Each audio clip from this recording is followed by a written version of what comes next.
We all know that our bones are made up of calcium, and calcium is the most alkaline substance. On a pH scale of 0 to 14, with 0 being the most acid substance like sulfuric acid, then calcium stands at 14 as the most alkaline substance on pH scale.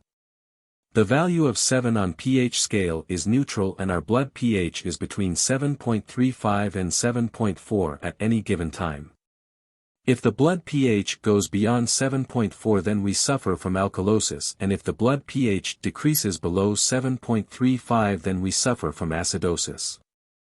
There are two organs which maintain the pH in our body, the lungs and the kidneys. When glucose is burned in our cells with the help of oxygen, carbon dioxide is given off, and it has to be get rid of through the lungs.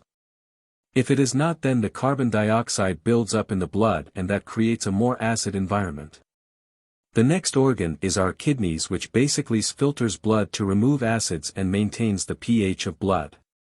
Nephrons filter the blood flowing through the tubules, and there is basically reabsorption area where the pH is monitored, and if the blood is acidic, then the acid is dropped into the tubules and it gets excreted through urine.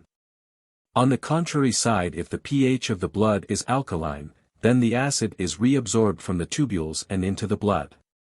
Food can be divided into two groups, alkaline foods and acidic foods.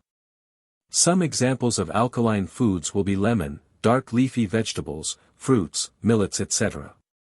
The examples of acidic foods can be meat, refined sugars, cheese, caffeine, alcohol and tobacco, etc.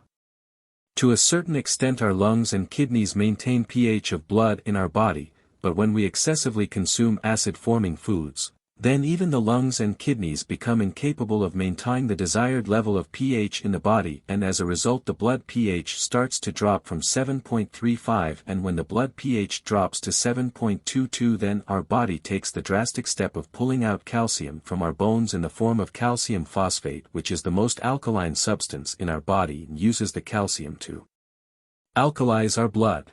Now the body has successfully converted the acidic blood pH to alkaline, but now we have another problem with the free-floating excess calcium floating through the bloodstream, and the body dumps this excess calcium on the bones, causing bone spurs, in the gallbladder causing gallstones, in the kidneys causing kidney stones, in the joints and tendons causing calcific tendinitis, etc.